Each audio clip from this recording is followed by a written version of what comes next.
Good morning and welcome to Mental Health Matters with me, Dr Audrey Tang. My co-host is Judith Crosier, and today we are looking at preventative steps we can take for well-being, because on this show we like to take a deep dive into all things mental health and wellness.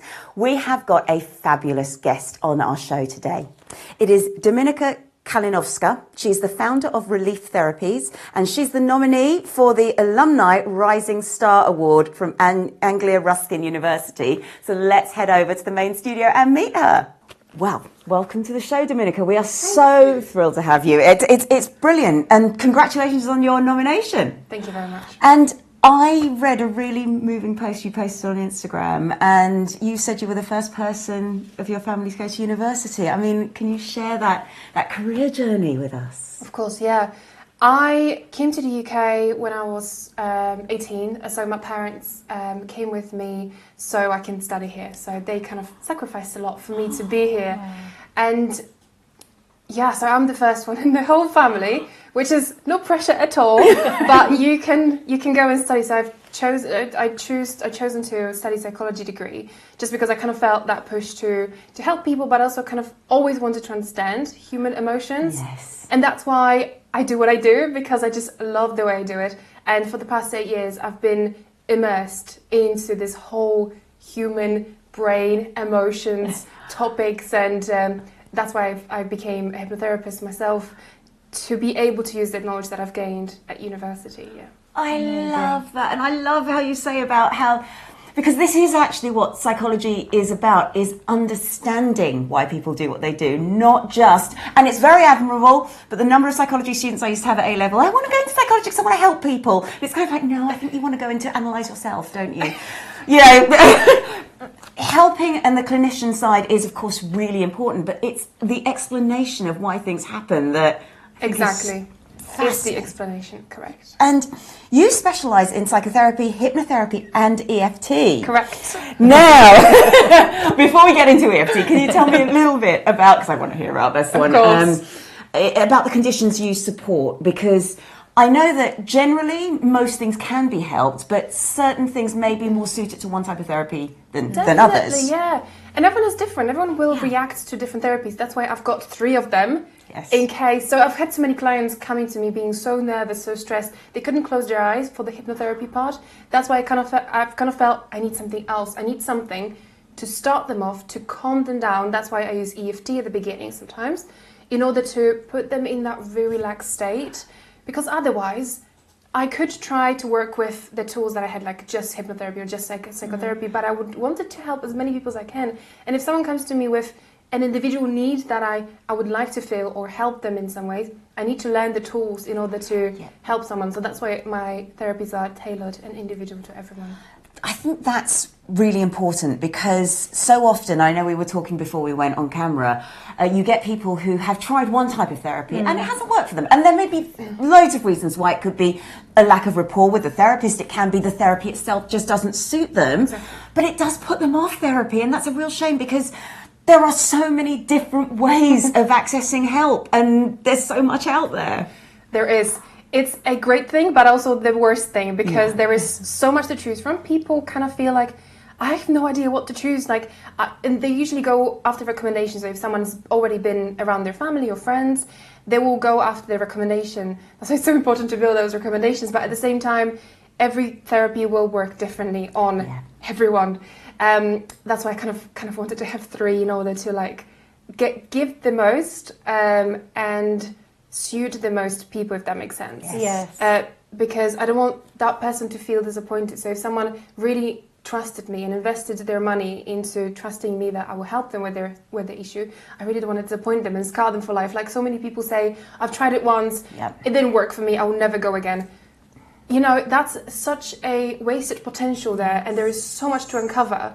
So it's so important to just literally try. Or like, free consultations are available as well. So many therapists offer those free consultations, 15 up to 30 minutes. Just have a chat with a few different therapists and just discover what you're drawn into. That's a really good idea. So we've had people talking about psychotherapy and hypnotherapy on the show before, but we've never had anyone talking about EFT. So can you give us an insight into what it is, please? Of course. EFT is fascinating because it's very somatic. You work with the body. It connects with Chinese medicine in a way. So we've got meridian points on our body. We've got so many of them, but in EFT we work on just a few, mainly on the head area, upper body and hands. Okay. So we've got a few points there I'll show you in a second. But when we tap those meridian points, we uncover those stored emotions. And EFT is, the whole name is Emotional Freedom Technique, and it's called as psychological acupuncture.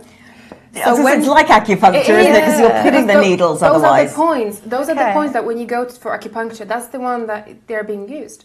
And you say what you're struggling with, what's triggered you, what you're struggling with right now. It's all about all right now.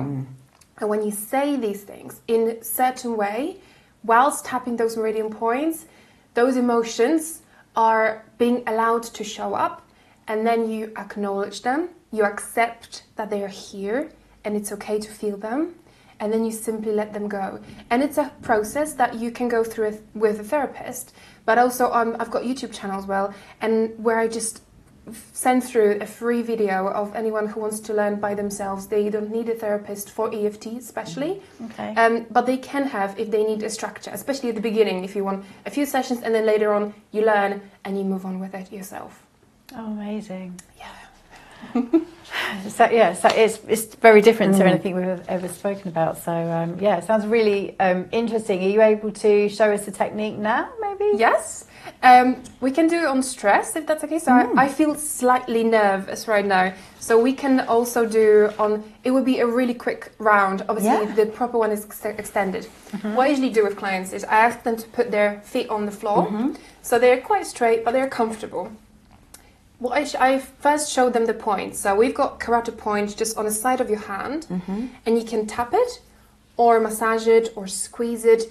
And it sometimes might feel tender, sometimes might feel a little painful, and it's okay. Just accept that this is happening for you.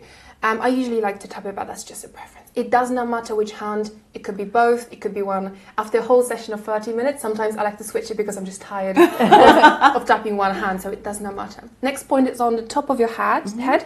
It's just on the top there. You can massage it or tap it. Next, we've got eyebrows. So just beginning of those eyebrows at the top. You can do both hands. You can do one hand. Totally up to you. And it feels really relaxing. And then you tap. That does actually. And then you tap sides of your head. Yep. Underneath your eyes. We have also underneath your nose, just above your lip. On the chin here. And then we have collarbones. So just underneath those bones, so you feel it. We have underneath your armpit, just where the bra is.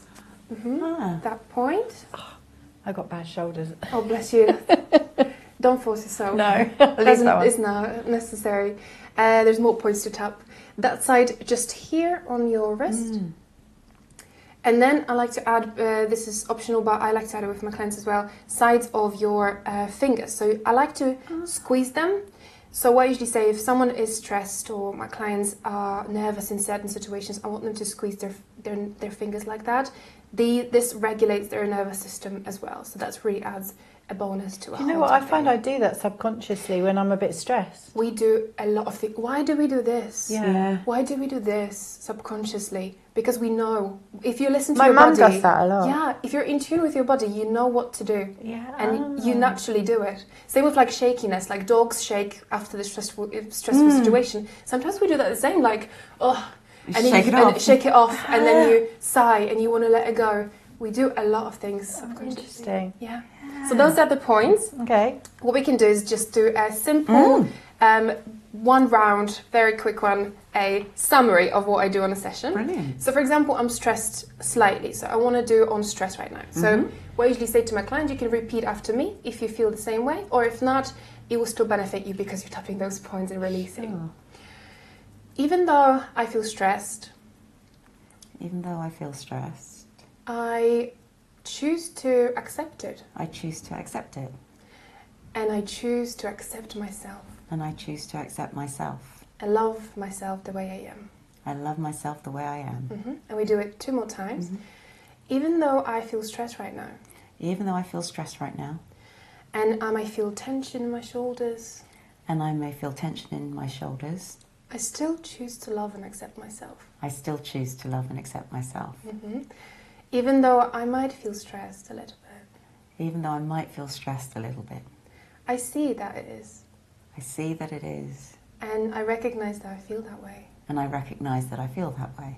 And it's okay to feel that way. And it's okay to feel that way. And I still choose to love and accept myself. And I still choose to love and accept myself. So there were 3 points here. We start from the top.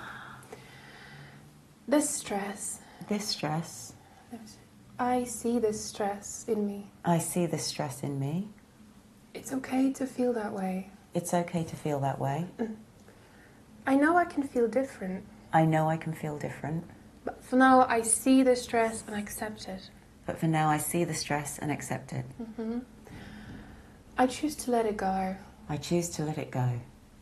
And I choose to release this tension. And I choose to release this tension. Because I know it will benefit me. Because I know it will benefit me. And I choose to let it go. And I choose to let it go.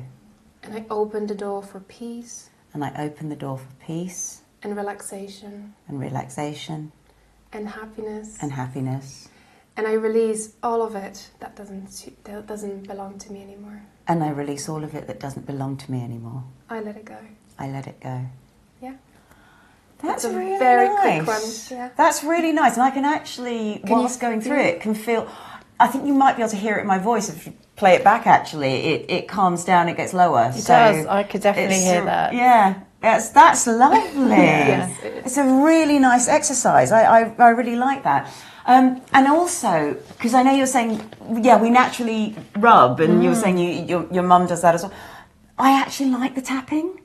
It feels more, but then I think I'm a bit of a tapper anyway. But then we tap babies, don't we? That's true. To put them to sleep. Yeah. And like gently. And dogs. And dogs, yeah, exactly. So we do this naturally, as you said. Yeah. Oh, brilliant. That's true. Well, you're staying with us, so we will be back just after this.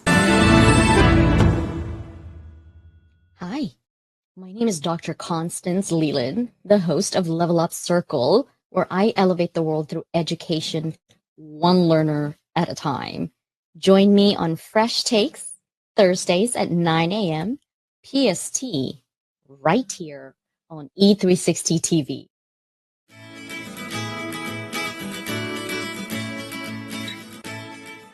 Welcome back to Mental Health Matters. We have got Dominika with us, and we are talking about EFT, which is Emotional Freedom Technique. Correct. It's a really great way of releasing a lot of bodily tension, which is slightly akin to Chinese acupuncture. And we've just gone through a very quick routine with Dominika, so do jump it back and have a look and do it with us as well, and let us know how you get on. But it's just such a lovely thing to do with the affirmations as well. It is. The affirmation are at the beginning, at the end. So we focus on the inner problem on itself at the beginning, and only then when we're ready, when we cleared all of it and accepted it, only then we can add those kind of affirmations or letting go sentences when we are actually ready to let it go. Interesting. So when a client visits you for the first time, what can they expect? How will you start? How will the session look? Yeah, at the beginning it would be an education. So I want them to feel comfortable. I don't want them to feel like, oh, which point should I choose next? Yeah. This is also quite intuitive. So they don't have to follow me if they don't want to. Ideally, the first session would be as I do it, but then they will learn their own technique as well. So they can start from the head, or they can do their fingers first. That's totally up to them, as long as they do those tappings whilst using correct sentences. Okay. Because you have to say it in the right way instead of anchoring that negative feeling. So that's why we start with those feelings that we feel right now. I don't like to call them negative because they are not. We're feeling just them. Feelings. Yeah. It's okay to feel that way. And then we move on to a bit more positive. So yeah, put education first.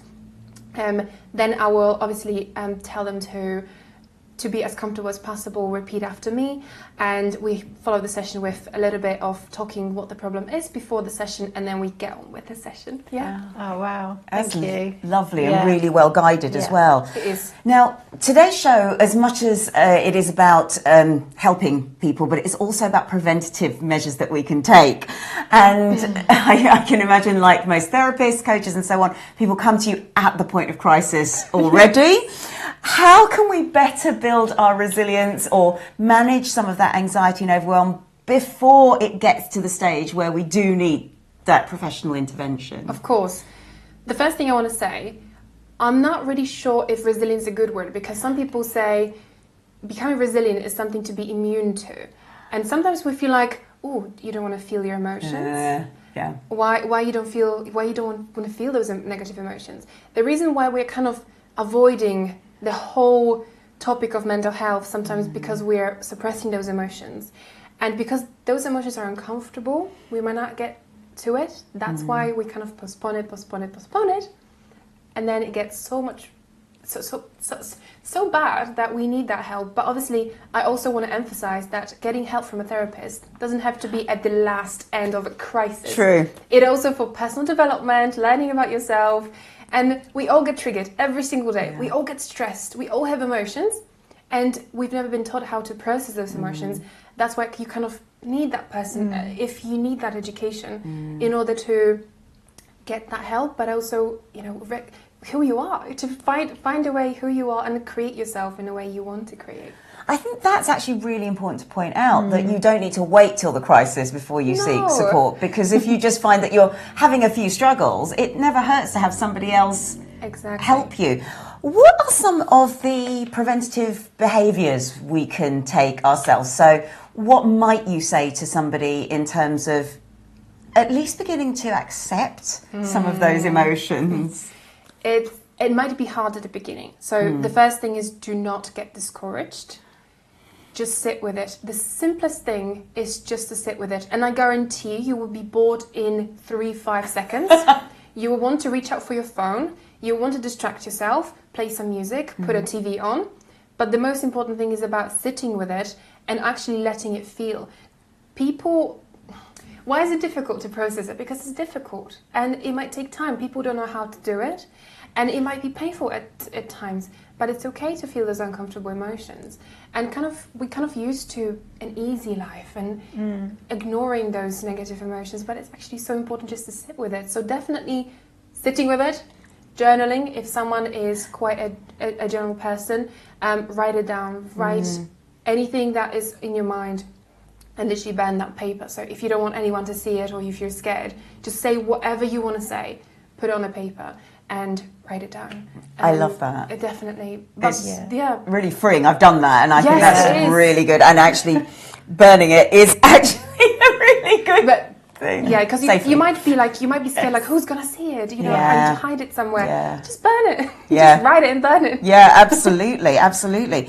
And sort of relating to that, I think I agree. I mean, I agree with you completely that it's important to find that time to sit and be with our emotions. And yet, of course, there are demands coming on us every single second of the day. How do we maintain those boundaries, and almost say, right, no, this hour is for me. Boundaries. Yes. It's a big one for me. I have so many clients coming to me with boundaries and inability to say no to certain things, especially women. Because of the children or chores or anything, we're pushed into that role, whereas we kind of feel guilty. I have so many clients that feel guilty for resting. It is so important to speak to your partner or just have this relationship with yourself, to let yourself put this hour or put this time or schedule something or schedule a meditation session or go out with friends and have that time for yourself. It is hard for many women. I've been there and I still struggle with that sometimes. I feel like when I rest, I'm not productive. But that's the whole point. To be productive, to give and recharge, you need to step back and plug yourself into a charger and just stay there. Yes. Your phone can't be anywhere else. It has to be in one place to recharge, no? You can't just carry it around with you. Love it. Love it. That's a really, really good analogy. I really like that. Yeah. Absolutely. Thank you. Brilliant. So what type of well-being related issues are you finding that people come to you with? Boundaries. Nowadays? Boundaries. It's always been an issue, I think. A lot of boundaries issues. Yeah, it is. Women struggle to rest. Women struggle to be selfish, to take time for themselves, to just sit and do nothing, because they constantly feel like they need to clean or do something or take care of children. As I said, I've been there and I'm still working on it. But it's a society. The society is there to tell us you have to be the most productive person. You have to be the most successful. You need to earn this amount of money. And it's pushing us. And the social media is constantly there. We are overworked, overstimulated. There is so much noise, so much adverts around us. We're constantly on edge. And because we are on edge, our stress response is always kicking in. So we're constantly in a cortisol level. And if you don't lower it down through EFT, hypnotherapy, journaling, walks, sleep, the good nutrition, you will burn out and you might get sick, because the cortisol level is inflammation. It's causing inflammation in the body. We need to reduce that inflammation, reduce stress level, cortisol, then come back to us, listen to us again. But it takes time. It takes that charger to be plugged in and just not move and sit there. It's true. Yes. So a lot of it is obviously related to stress. It's a sign of the times, I guess. It is. So what are apart from plugging yourself in and sitting still? Which is brilliant. It's I It's such a good analogy. It really is. I'm going to picture that now every day. Exactly. I'm going to plug myself in somewhere. Apart from that, what are your 3 favourite ways of increasing your own wellness and well-being? Yeah, it has to be journaling. And I've noticed from my clients that they sometimes like this basic understanding of themselves. Like, what do they want? Like, what are their passions are? What kind of plans they plan in advance. And I've created a journal myself. It's available on Amazon, because I've kind of wanted to give them this schedule, this structure. I like structure. And I like to give them a tool that they can obviously be free in their writing, but also have these thought-provoking questions every day. So it's 365 prompts for a whole year, and they can just write it every single day. Yeah, and they are kind of feeling supported as well every single day, so they don't need me in that process, only when something comes out. So journaling. Second one could be, because of this social media and stimulation that we get, and the amount of time we spend indoors, it's so crucial to come outside. And it's such a simple thing. Our ancestors were basically all the time outside. Now we are inside. And why do we have such high rates of depression and anxiety? Because we're sitting at home. There's no vitamin D, there's no sun, there's no natural fresh air, activity, physical activity. There's quite a few things, but kind of combined in one. Just go outside and spend time with nature. Ground yourself, especially during the summer. You can just take off your shoes, just go on the grass and inhale that nature in you. It might be hard during winter, but it's easier when the summer is coming up. So just take your time for yourself outside, because of the overstimulation. We need that rest and cortisol. And nature, green color, nature, naturally, birds actually, when you listen to birds, even for 5 minutes, your cortisol level decreases. So just being on nature literally decreases. Yeah. Wow. I think it's from our history, from ancestors, that it was natural for us to be outside. So we kind of associate that with home. Okay, so if you have an app where there's birdsong, that can do you exactly. good if you Spotify, can't go outside. Yeah. Or you can listen to it at night when you're trying to fall asleep as well, just to calm yourself. That's why we have so many nature videos, nature sounds that you can have for sleeping. Amazing. I like that a lot. Yeah. And just actually to pull out sleep there. Yeah. I mean, so often, you've got to ask why am I on Facebook at that time, but people are on Facebook going, I can't sleep and things like that. We are really struggling to get a decent night's sleep, I think. And apart from the wind down routine, are there any other things that we could be doing to try and help that? The greatest one that I've heard recently, I mean like a year ago or so, because of the blue light that we are exposed to, there's 2 things. One thing is to turn off. They're on every phone right now. We've got modern phones right now. Yeah. There's a blue light adjustment that you can turn off the blue light and increase this red light on top. So I use it every day. I don't use it just at night. So I've got on my phone a little bit red, like a tone to my screen. So it's naturally easier on eyes. I'm going to do that. That's a really good idea. Yeah, it's a simple switch, and you can't do that on TV. I'm not sure about TV because I don't use it much, but phone definitely everyone uses every day. Yeah. So we need to do that. And the second thing is quite important. There was a study that actually said if you expose your eyes to a light in the morning when you wake up, you will naturally create enough hormones to fall asleep at night as well. So the amount of light that you get during the day will cause your, I think it's melatonin hormone to be produced, and you will easier fall asleep. Oh, yes, wow. And that makes a lot of sense because that relates to the whole seasonal affective disorder, that when we don't get enough light, we struggle to sleep because we haven't got enough of, I think it's melatonin, the hormone, isn't it? That's brilliant. I love that. Well, you're staying with us because we want to pick your brains even more. We're going to go head over to resident expert Martina Cornett. She's going to be talking about decluttering, which is something that she does to make herself feel better and feel calmer.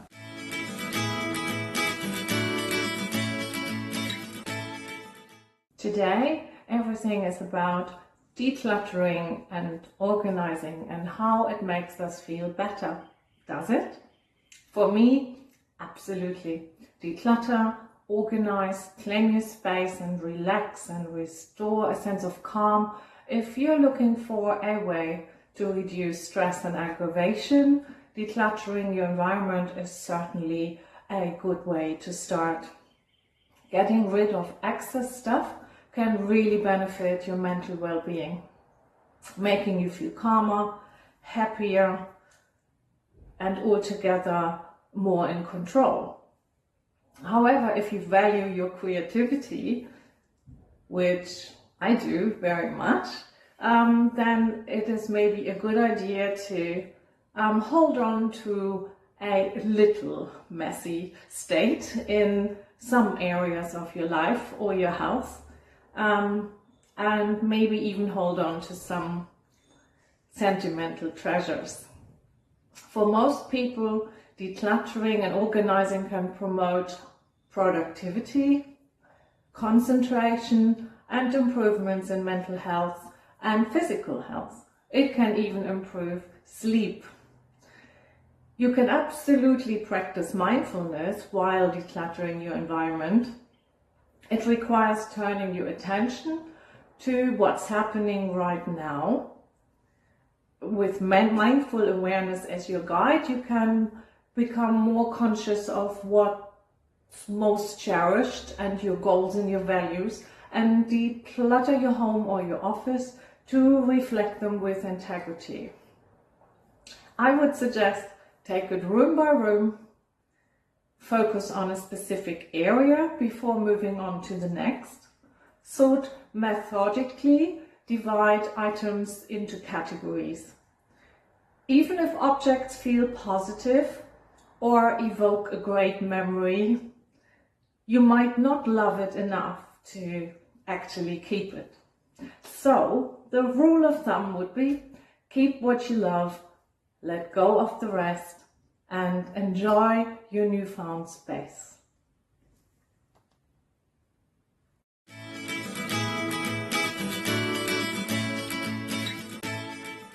Welcome back to Mental Health Matters. We are talking about EFT. We're talking about preventative measures that we can take to look after our well-being. We are talking about maintaining good mental and emotional health, and we've got Dominika with us today.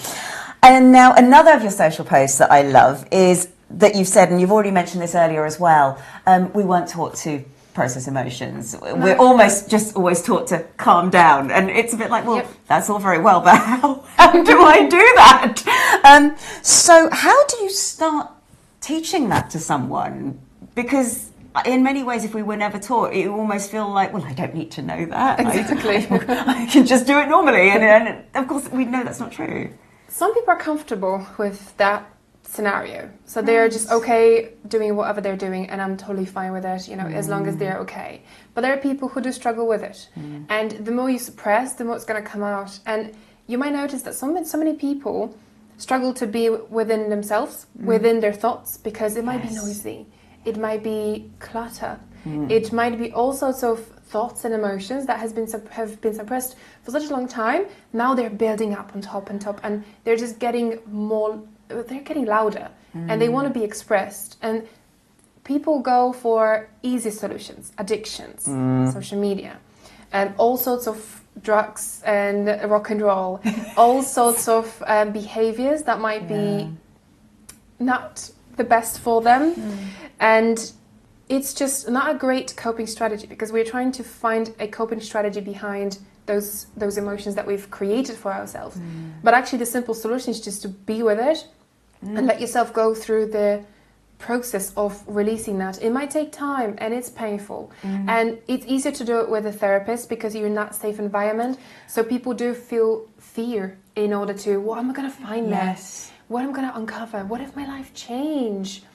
And so many people see a benefit of keeping their life as there is, because they fear that if they get better and make that change in order to uncover whatever that is, their life will change and they will lose control over how their life looks like. And they're keeping themselves stuck.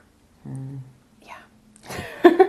that's a very sobering thought, actually, because it's the irony of not liking where you are, but almost holding onto it so tightly that you can't move from there. And the funny thing about holding on is all you need to do is let go. It's not holding you. And that's always the thing that is the most difficult part. It's me doing it, I see. Now, you've also mentioned this before. You use that blend of psychotherapy, hypnotherapy and EFT. Do your clients sometimes come with a preference, or do all three intersect? They often come with a preference because sometimes they've heard, hypnotherapy. So the majority of my clients are for hypnotherapy. But if someone comes to me and they're not able to close their eyes, or they're feeling too tense to even relax, I need to make sure that they're okay, or if they're stopping them. So I speak to them and say, what's actually going on? So we have a longer chat, or we might do EFT tapping in order to calm them down. And then the hypnotherapy can go further and deeper, and they can resolve more issues on the session instead of just them being just listening and not actually processing anything, because they're still tensed and the cortisol are running. So I want them to make them feel as easy as possible, but also see how they are, and I meet them where they are. That's the most important for me. Yes, absolutely. So you talk about inner child healing on your website. Can you tell us a bit more? I mean, some people might have heard of it, but not really know what it's about. Can you explain that? It's a beautiful process, because we're all children, to be honest. And many people grow up, but never grow up out of the being a child zone. And so many things happened in our childhood. Like, everyone had something that they remember. It's a memory. It could be an emotion that was left there. It could be a situation, or the parenting style that was given to us. It could be all sorts of things, but usually the most problems that I've noticed started in childhood. And funny thing, it's actually very interesting that I found out, up to 5 or 7, this is usually in the research questionable, but between 5 and 7 years old, up to this age, children are in constant hypnotic state. What it means is that their brain isn't developed fully yet. They absorb everything. That's why they learn so quickly. That's why they learn languages. That's why we're just trying to give them everything we can to develop their brain and help them grow up as best as they can be and develop their brains and their bodies. Because of that period, they take everything in. Which is everything, isn't it? Which is everything. Whether good or bad, comfortable, uncomfortable. And they have no ability to process their emotions. And imagine how many people right now, being adults, cannot process their emotions. Imagine them as children without this part of the brain that cannot process it. So they take everything in. And that period of time, whether you've been bullied, you've been beaten, or someone attacked you, or you even fell in a lake. I've had so many clients having those situations where something happened to them, like a car accident, or fell in the water and they are now scared of water, or they've been bitten by a bee and they're fearing them really, like it's a phobia in a way. Those situations shape us, and it's so important to come back and do the inner child process, because it's so powerful, because it kind of gives you as a child the validation you've never received, and to be acknowledged and loved the way you want to be loved. It's so powerful, and all of my clients cry. I used to cry on those processes because it's so powerful, but also you come back to yourself. and you see yourself as a little innocent child, and you're there for them, you tell them that you love them, and you support them. And I feel like it's one of the parts that everyone has to go through in order to like even connect with them, because they're still in you. Yeah. They haven't left you. They're still in you. And they've got so much knowledge for you. But also, if you can just acknowledge them and love them, they want to be loved. So does that kind of act as a kind of release so that people can move on from that point then? In some ways, yeah. So during hypnotherapy, we do move on from those memories. So if a client comes to me and they have this memory, we go to that memory in some ways. We see the situation from a perspective and we make changes within that scene. Okay. And those changes are permanent. So they see the scene totally different. And then we move on to the inner child that has experienced that situation. And we do the process with the child. And when the client wakes up, they're like, I'm okay. I actually have no emotional responses to that memory because we've cleared it in some ways. We've opened it up, we saw it, we acknowledged it, and it's such a great and deep process, hypnotherapy actually, because it goes so deep that I would never be able to go during psychotherapy. Okay. So I know that those tools that I have are just quite powerful, so I can obviously go as deep as the client can go. I'll never cross the line if they're not ready for it, because some people might not be. It might be too difficult to go there yet. But after some time, they might be able to. Wow, sounds really powerful. It is. Yeah, thank you. So, I mean, it sounds quite dramatic, but are there any inner child therapy exercises that can be done without a therapist? Exactly, yeah. I would be cautious with the ones on YouTube, but you can still do them. Yeah, I know what you mean. Yeah, you know what I mean. It's whatever works for you, but there is so many guided meditations that you can do for free. Just go on YouTube, type inner child meditation or visualization, and you can simply just put your headphones, relax, go to bed, and just go with the voice that is out there and see if that works for you, because that's one of the processes that you can do by yourself for free as well. I think, sorry to interrupt you, what's nice about some of those YouTube ones is they're much more about just comforting the inner child. It doesn't actually do what you do in a session, go in, recount the memories and revise the memories. So it won't stir up those not the ones I've seen. Yeah, okay. But the ones that I've seen are much more about, and you can see your child and you give them a hug, and it just, it's more of a release type than it is a complete healing. So I think that's where you probably do need that professional structure around you. And the guidance. Especially if it's going to... Because if it opens up something that you can't quite put back. Exactly. You need that's why I said be careful about them, because you never know what might come up. And if you're already scared of what's actually underneath, so many people have memories but they suppressed it, so they don't remember it. Yes. So during hypnotherapy we might open up a memory that the person didn't know but that is there. Yes. And it might be scary for the person. So I really need to clarify that it's better to do it with a therapist. If you think that you might have experienced something in the past that might have been triggering, or it could be some type of trauma to yourself. And then obviously a qualified therapist such as yourself can guide your clients through that. That's correct. In a safe environment. The safest way. Yeah, exactly. Thank you. You make a lovely point on your socials that if we, I'll read this. If we keep only responding to others, we become invisible to ourselves.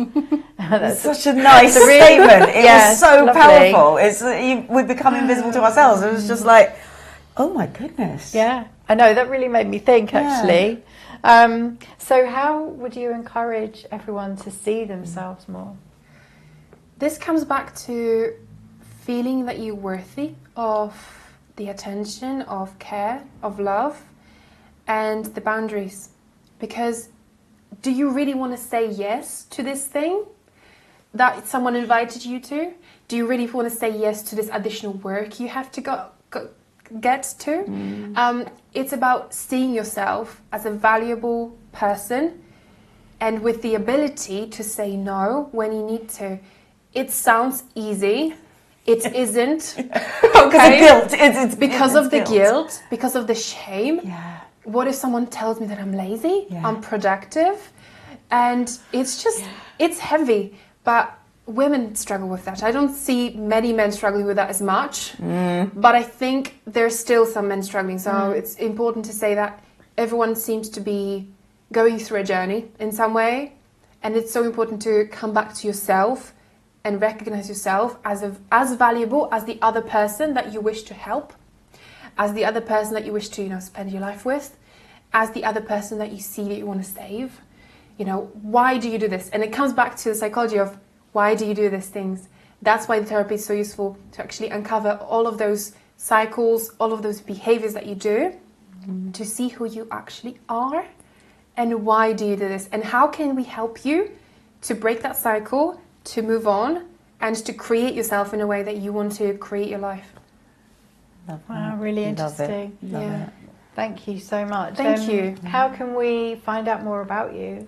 So my practice is called Relief Therapies. You can find me on my website, relief-therapies.com, or I've got Instagram as well, relief.therapies. That's pretty much it. I've got an office not far from High Street, 22 Lime Street in Bedford. Okay. So I've got a space where I do group sessions, the meditations and women's circles, and also one-to-one sessions as well. Amazing. Well, Thank you are going to stay with us for your top tips. We're not letting Dominika go just yet, but we're going to head over to Business Boost.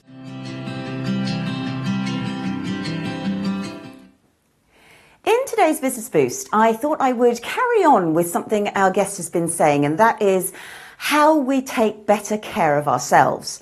But when I say care, I mean love, not because you're fragile. And that's a very important distinction. We do not need to go around treating ourselves as if we can't be triggered or we can't sit with negative emotions. We are capable of that, but we do need to give ourselves the love and the support and the nurturing that we need in order to be able to do that. And this is one really quick exercise where if you like journaling, great, you can keep a gratitude journal. If you don't, here's an exercise that you can do. And this is a very quick gratitude stretch. I've done it before on this show, but it never hurts to have a reminder. You're going to just stretch your arms out and you're going to think of one thing you're grateful for having in your life. And you're going to stretch your legs out and you're going to think about one person you're grateful to have in your life. And just give yourself a shake and think of one thing you're looking forward to doing today. That probably takes less than 15 seconds, but it's a great way to practice a little bit of gratitude and remind yourself you are of value.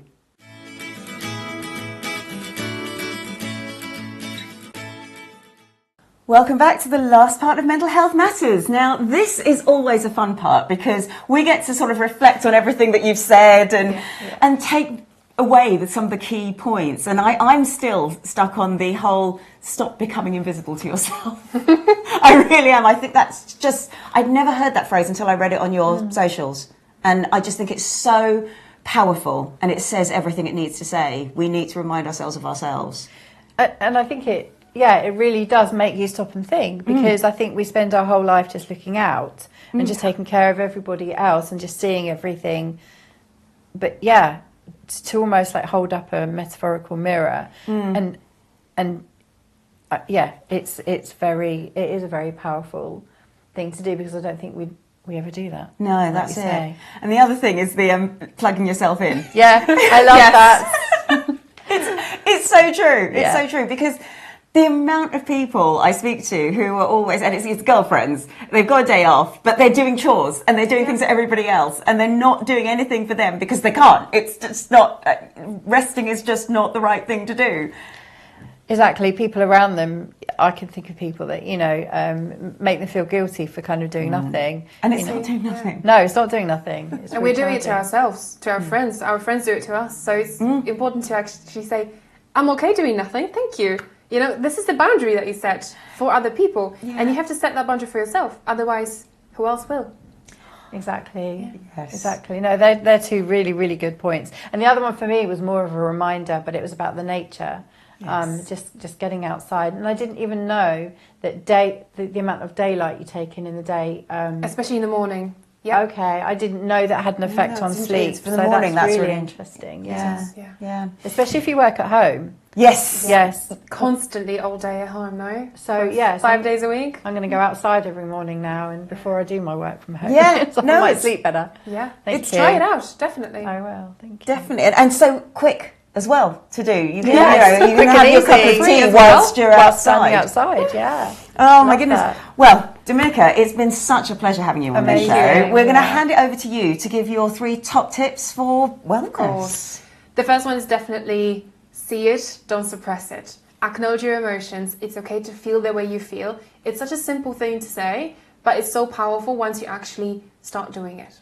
And second one is has to be the nature. So go outside, take in that sun if there is any sun, but simply just move your body. If you move your body, you're naturally releasing cortisol as well. So not only through the EFT tapping, you can release that cortisol, but also through movement, activity, physical activity.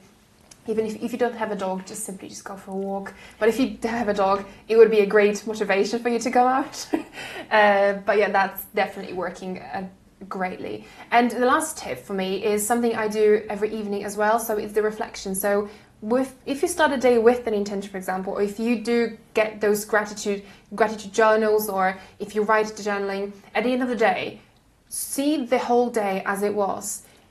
From the emotional part, from physical part, you know, how much you've done. Did you set healthy boundaries? Look back at what you've actually achieved, and or give yourself a tap on your shoulder if you've done something really well, or just simply you've survived the day. That's totally okay as well. Some people need this slight push in order to get something done, but it's so crucial to say that all emotions are valid, all actions that you do are valid. And if today you just had a shower and that was your small activity and your small achievement, well done you. And that's what the most important thing is today.